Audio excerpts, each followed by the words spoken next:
As he lived, so will he continue to live on, a part of us, even as he is now so far apart from us. How will he live on? He will live on through the many cherished memories he created, memories that will forever inspire us to live as he did in his higher moments. And memories there are, cherished memories, over 85 years of lifetime. To share some of those memories, I'll be calling on a few people. First, in this order, I'd like to call on Stanley, his son, and then Linda, his daughter.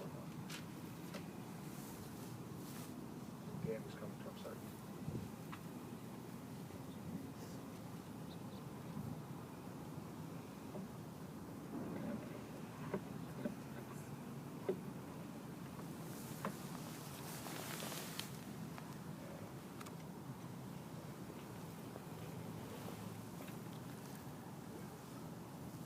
Life is made up of endless repetition.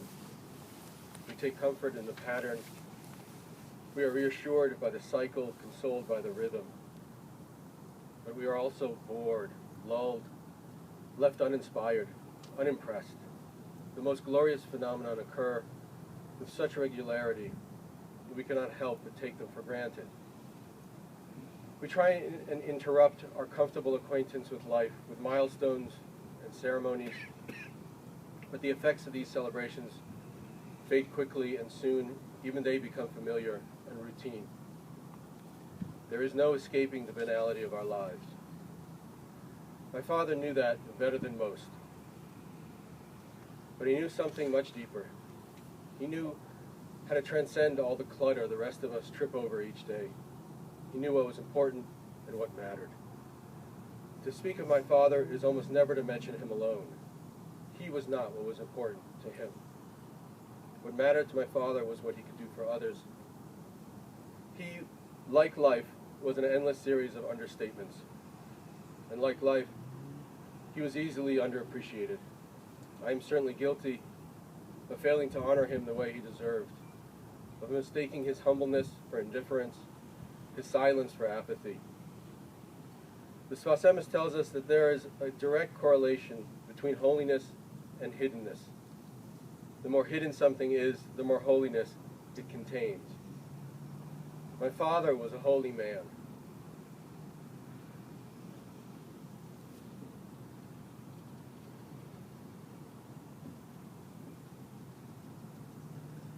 Not only because he hid his greatness, but because he found greatness in that which is hidden. He appreciated each day, each person, each opportunity to make someone laugh. Our tradition tells us that this life we have is sustained in the merit of the Lamed Vav Tzadikim, the 36 hidden righteous individuals. Individuals who, like my father, have seen the worst this world has to offer and have never given up. Individuals so hidden they may barely have a minyan at their funeral. Their grandchildren may not be able to attend. Their own brother too weak to make the journey. But don't let the numbers fool you, Dad. You've sustained the entire world with your righteousness. As the rabbi said in last week's Torah reading, we read about the death of Jacob, his embalming, his procession, his burial. Yet the Talmud tells us that Jacob, our forefather, did not die. He lives on, he survived. But the plain reading leaves little room for doubt. His death is well documented. It is a matter of fact. My father has died. That is a matter of fact. But my father lives on. He was not only a survivor of the Holocaust, but he survives. He survives like Jacob survives. The Svasemis again explains the contradiction between the plain meaning in the Torah indicating Jacob's death and the reference in the Talmud which boldly states he survived. He says that if you limit yourself to just see the plain meaning and not work on developing a deeper understanding, not trying to uncover life's hidden agenda, then indeed your life will run its course and eventually run out. If, however, you can appreciate the depth that exists within the shallow, appreciate the value in the trivial, the everlasting of each passing moment, then you will survive. My father knew what mattered. He found value deep within the simple, plain, unadorned life we may take for granted.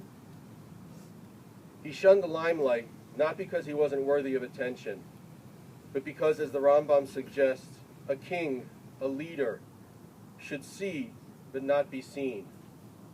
His influence should be felt even in the absence of his presence. My dad survives, even in death, because he knew how to live during his lifetime. When his first great-grandchild, is born, God willing, in a couple of months, he will be there, not only in spirit, but in influence, in inspiration, in love. And not only then and with that baby, but always and with everyone who was privileged enough to know him. When my children were in grade school, they inevitably received an assignment to write an essay about their hero. Without fail, without hesitation, without dissent, each of the 4 grandchildren in turn wrote about their Zadie, my dad, our hero.